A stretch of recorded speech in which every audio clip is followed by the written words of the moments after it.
Hey, everybody. Welcome back to Authors on the Air. I'm your host, James Latwell. And today we have Alice Henderson. Alice has a new book that's out, and it's called The Vanishing Kind. I really love that cover. It kind of evokes a whole theme there. Alice, how are you? I'm really good, Jim. Thanks for having me on. Oh, it's my pleasure. Now, Publishers Weekly has called your work like it doesn't get any better than this in echo thrillers. And you really have found kind of a niche that, I mean, you've played around with all kinds of different forms of fiction and genre, but this one, I think you found your place because I mean, it's very smooth, very comfortable, but you get into that environment and what's going on in Alex Carter's life, and yeah, it's just it's a blast to read. So well done. Thank you so much. So for folks that aren't familiar, why don't you tell them a little bit about Alex and what she's facing this time in The Vanishing Kind? Of course. So, Alex Carter is a wildlife biologist, and she travels to different locations. Each book is about a different species, so it's set in a different location. And she gets mixed up in all kinds of dangerous situations while helping imperiled species out in the wild. So, the first book was about wolverines, which a lot of people didn't know about, which I thought was really interesting. I love them. There's only about 300 left in the lower 48. They're a large member of the weasel family, but they actually look like small bears. They're fascinating animals. And recently, U.S. Fish and Wildlife actually granted them threatened status, which is a huge step in their conservation. So I was really happy about that. And the second book is about polar bears. So I set that in the Canadian Arctic. And Alex in that is tasked with flying out to Western Hudson Bay and seeing the, the health of the polar bears in that population. And the third book is about mountain caribou. And in that one, sometimes she works for this land trust that sets aside land for wildlife. And in that, she's on this large piece of protected land that this land trust has preserved. And she's in search of this elusive mountain caribou. And they have remote cameras stashed all over the preserve. And she sees what could be a caribou on one of the cameras. So they send her up there to check it out. And now in The Vanishing Kind, I mean, she's in a completely different environment looking Yes. for jaguar. This one's a warm book. It's set in a warm environment, unlike Chile, Montana in the first book, and then the Arctic, and then Washington State in the interior rainforest. So yes, in this one, she's in New Mexico, again with the land trust, who has set aside a large preserve in New Mexico. And they're wondering if jaguars have come and started to use this protected piece of land.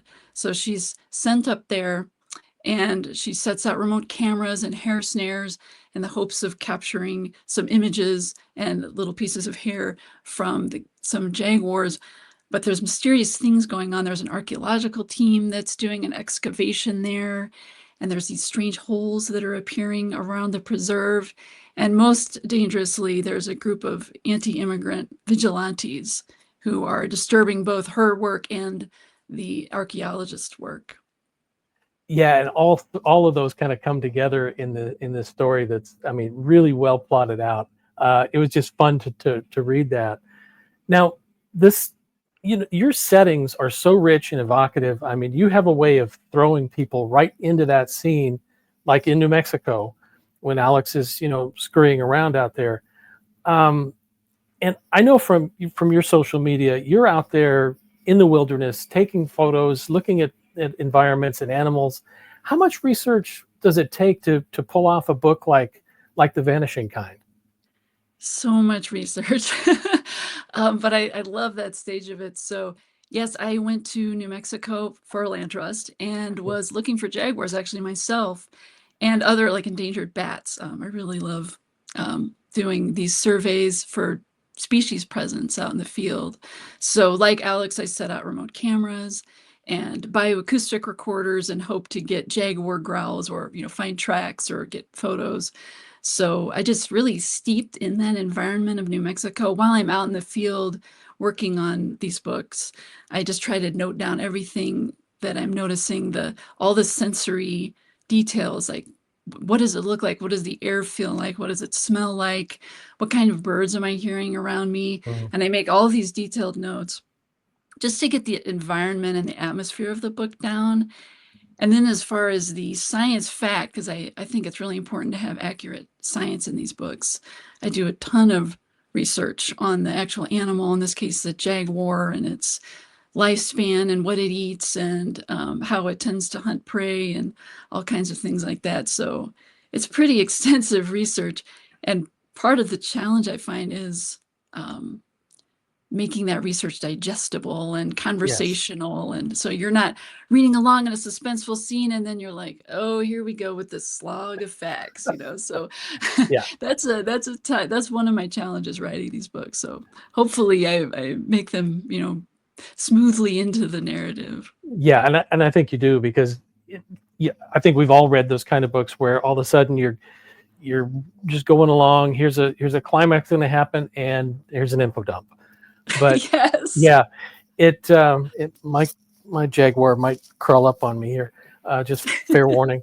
Um, but yeah, I mean you've managed to get some really good scientific facts and things that people I didn't know about that species, and you do it in a way it just kind of melds into the story, so it just kind of enriches the whole thing. So kudos to you. That's hard to do. Thank you so much. That's so good to hear. It is a challenge. Yeah, one of the things that you brought out in this book in particular was there's this kind of overlap where wildlife and ranchers kind of commingle. And how did you find that and bring that into the story? So it's an interesting thing because cattle ranching can be very damaging to the environment. And there's a lot of clashes, of course, with wildlife.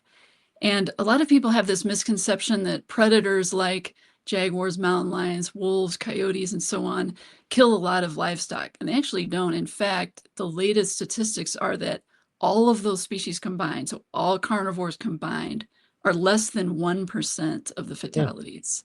wow. So 99% of those livestock fatalities pre-slaughter are due to things like exposure, disease, starvation, and so on.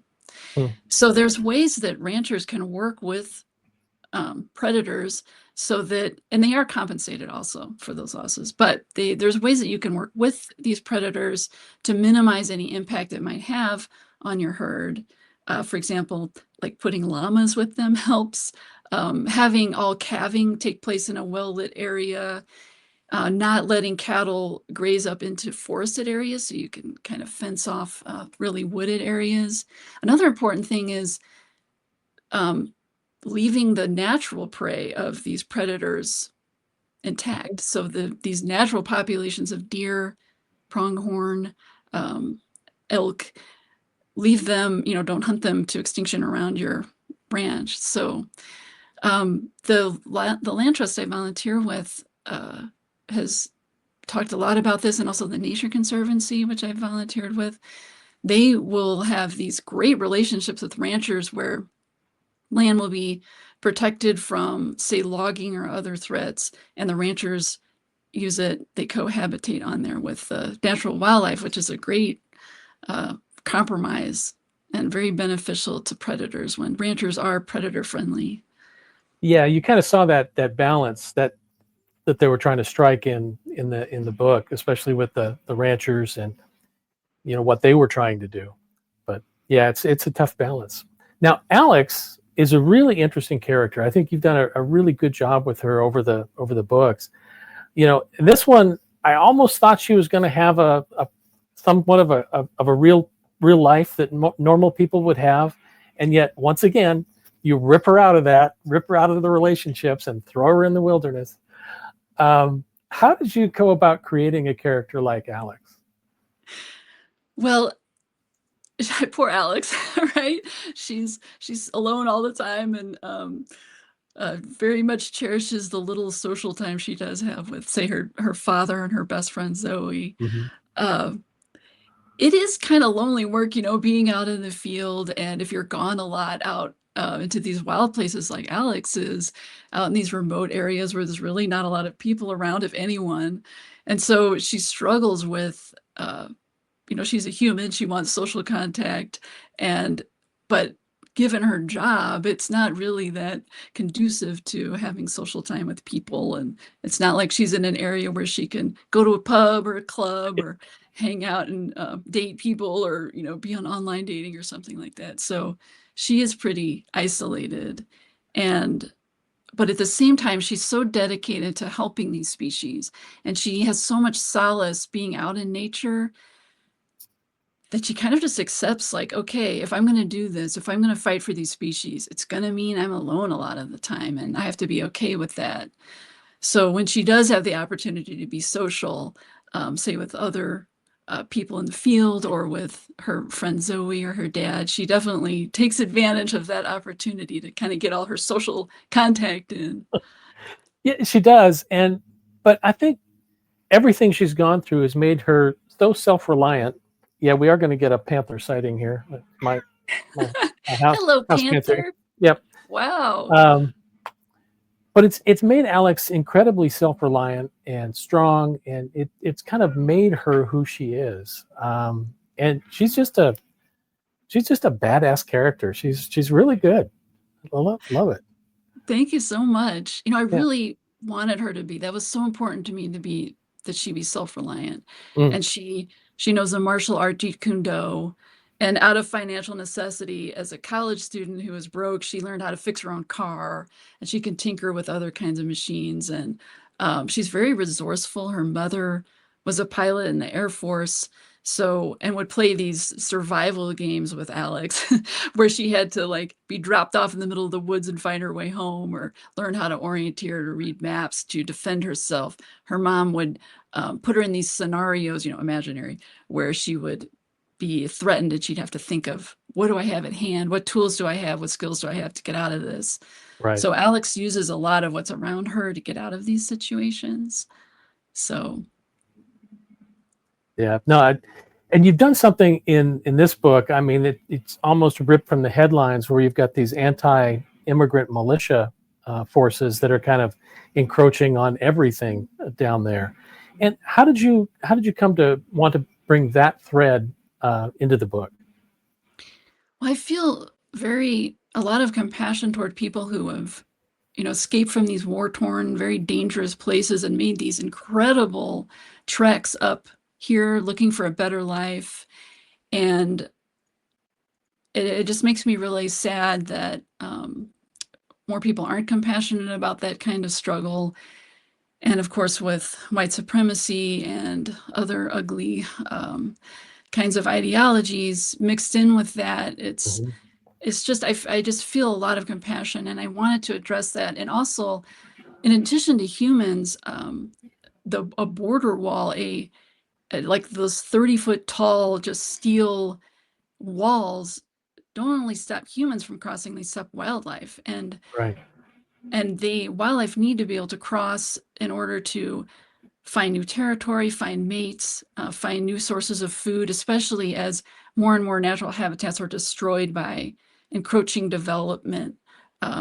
They really need those natural areas where they can, find something to eat and survive. And there was a case of a Mexican gray wolf who walked for miles and miles and miles along one of those border walls. It's like completely inaccessible, trying to get across, and finally just gave up. And a lot of those wildlife populations then suffer from what we call genetic isolation, where there's so much inbreeding that the populations become extremely unhealthy and soon can die out.